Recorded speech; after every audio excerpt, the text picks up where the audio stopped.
Our next contestant is David McRae. Quit to commit. Quit to commit. David McRae.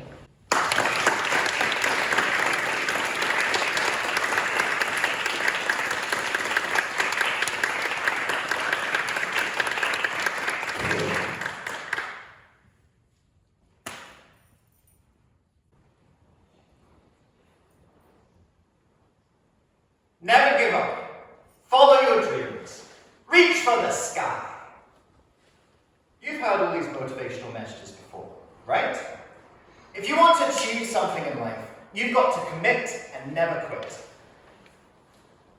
What a load of rubbish. Never give up. Is that good advice for smoking? Now you know that's an obvious example, but the issue is that when you dedicate all your time and energy into something that doesn't work, then you're depriving yourself of the opportunity to invest in something that does. That's why we all have to learn how to quit, to commit. When I was at university, I threw myself into the student lifestyle. Binge drinking, all-night raves. Many young guys dream, right?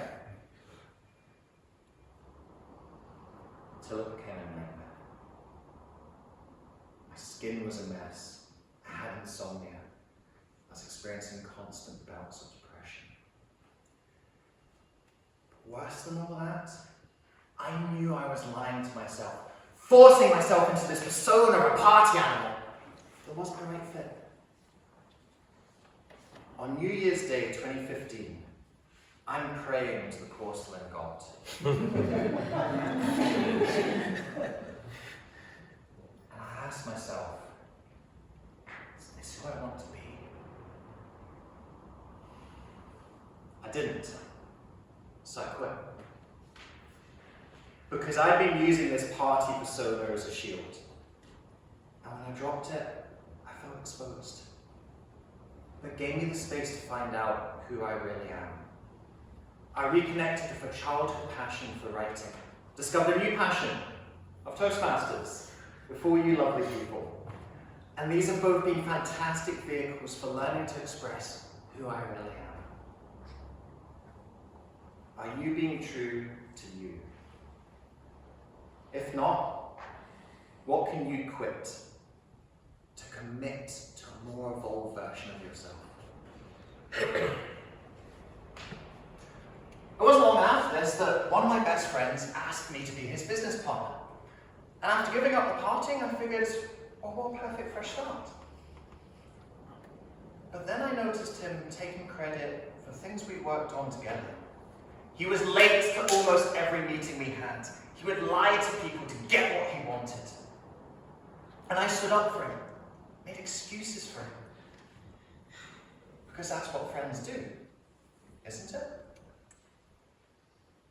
One evening, my girlfriend invites him round for dinner, and he's 3 hours late, and I'm losing with him. I tell him I'm fed up with the way that he's treating me. He retorts with a narcissist's arsenal: aggression, coercion, gaslighting. I was heartbroken, because I thought he was my friend. But I realized he only ever saw me as a tool to get what he wanted. I cut my losses, never speak to him again. How about you? Are you in a toxic relationship? If so, who can you quit to commit to the people who add to your life? Someone who adds to my life is that girlfriend. 5 years after university, we're sitting together in our car, now 6 months married. It's the middle of February, the engine's on, I can see my breath in the air, and I cannot stop crying. I'm a failure, my business is a failure, and I'm failing you, Kerry.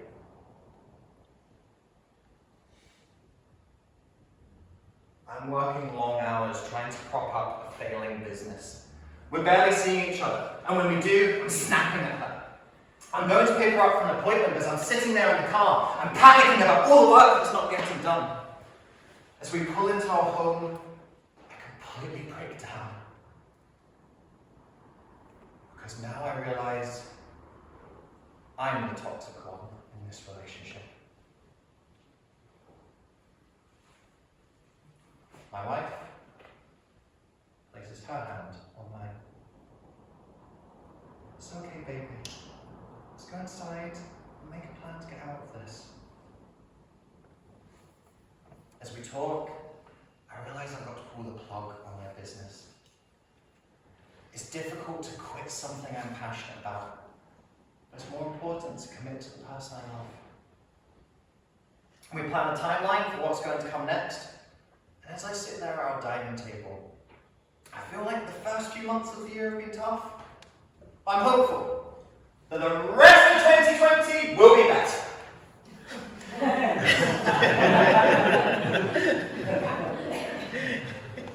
2020, the year where dreams go to die.